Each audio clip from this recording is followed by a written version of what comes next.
कानपुर से हैरान कर देने वाली वारदात। बिल्हौर के दरियापुर गांव में 20 साल की एक युवती ने अपने ऊपर हुए जबरन छेड़खानी और किस करने का प्रयास का विरोध करते हुए आरोपी युवक की जीभ काट दी। इस घटना में आरोपी चंपू उर्फ राज अब जीवन भर ठीक से बोल नहीं पाएगा। पुलिस ने आरोपी के खिलाफ छेड़खानी की रिपोर्ट दर्ज की और गंभीर हालत में उसे पीजीआई लखनऊ रिफर किया गया।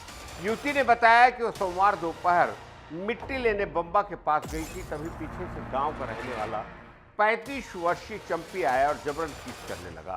इस दौरान युवती ने आत्मरक्षा में उसकी जीभ काट ली। पुलिस जांच में पाया गया कि युवती ने सिर्फ आत्मरक्षा में कदम उठाया। आरोपी शादीशुदा और 4 बच्चों का पिता है। शादी के बाद भी उसका एक लड़की के साथ अफेयर चल रहा था। युवती की शादी तय होने के बाद उसने उससे मिलना बंद कर दिया, जिससे नाराज होकर ये घटना हुई। पुलिस ने बताया कि आरोपी की हालत स्थिर होने के बाद उसे गिरफ्तार किया जाएगा। देखिए इस मामले की पूरी रिपोर्ट।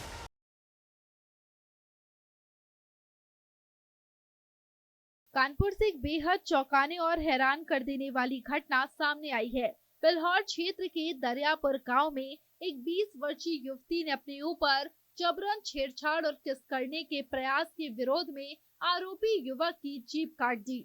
इस घटना में आरोपी चंपी उर्फ राज अब जिंदगी भर ठीक से बोल नहीं पाएगा। पुलिस ने मामले में छेड़खानी की धारा में रिपोर्ट दर्ज की है और आरोपी को गंभीर हालत में पीजीआई लखनऊ रेफर किया गया है। युवती ने बताया कि सोमवार दोपहर वह मिट्टी निकालने बम्बा नहर के पास गई थी। घर से बम्बा की दूरी लगभग 700 मीटर थी। जैसे ही वह मिट्टी निकाल रही थी, तभी गांव का रहने वाला 35 वर्षीय चंपी उर्फ राज पीछे से आया। शुरू में वह कुछ देर तक सामान्य बातें करता रहा, लेकिन अचानक उसने युवती को पकड़ लिया और जबरन किस करने की कोशिश की। युवती ने विरोध किया तो उसे धक्का दिया और छूटने की कोशिश की, लेकिन चंपी ने कसकर पकड़ रखा। इस दौरान उसकी जीभ युवती के मुंह में चली गई। गुस्से और आत्मरक्षा में युवती ने जीभ काट दी। घटना के बाद वह भागकर घर आई और मां को पूरी आपबीती बताई। युवती और उसके परिवार ने तुरंत बिल्हौर कोतवाली में शिकायत दर्ज कराई। पुलिस ने युवती के बयान दर्ज किए और गुरुवार को मजिस्ट्रेटल बयान लिए जाने की तैयारी की। डीसीपी वेस्ट दिनेश त्रिपाठी ने बताया कि आरोपी के खिलाफ छेड़खानी की धारा में एफआईआर दर्ज कराई गई है। घटना के तुरंत बाद आरोपी की हालत गंभीर होने के कारण उसे बिल्हौर सीएचसी से हेलट और फिर पीजीआई लखनऊ रेफर किया गया।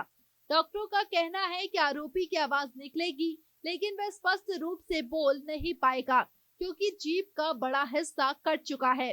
प्रत्यक्षदर्शियों के अनुसार घटना के बाद आरोपी की जीभ से खून बहने लगा और वह जमीन पर गिर पड़ा। वह हाथ में कटी जीभ लेकर कोतवाली पहुंचा। जांच में यह भी सामने आया कि युवक ने झूठा दावा किया कि युवती और उसके भाइयों ने उसे काटा। पुलिस ने आरोपी का बयान और साक्ष्यों की पड़ताल की और उसकी कहानी झूठी साबित हुई। युवती की मां ने बताया कि बेटी मिट्टी निकाल रही थी, तभी पीछे से आरोपी ने उसे पकड़ लिया और छेड़खानी करने लगा। गुस्से में युवती ने अपनी जान की रक्षा के लिए उसकी जीभ काट दी। परिवार का कहना है कि बेटी ने सिर्फ आत्मरक्षा में यह कदम उठाया। चंपी उर्फ राज शादीशुदा व्यक्ति है। घर में उसकी पत्नी और 4 बच्चे हैं। आरोपी खेती किसानी करता है। शादी के बाद भी उसका एक लड़की के साथ अफेयर था। परिवार ने लड़की की शादी तय कर दी थी, जिसे लेकर आरोपी परेशान था। घटना के दिन युवती ने उससे मिलने से इनकार कर दिया था। यही नाराजगी इस घटना का कारण बनी।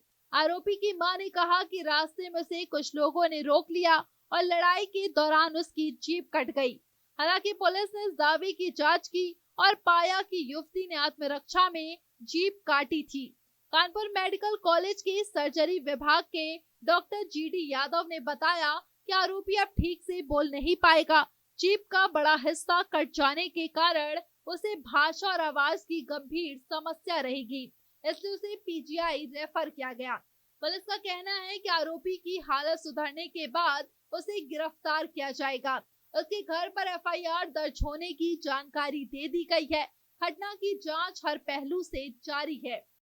हम नियमित अंतराल पर आपको हमारा प्रोग्राम गुनाह की छींटे दिखाते हैं। इसे दिखाने का हमारा मकसद बिल्कुल साफ है।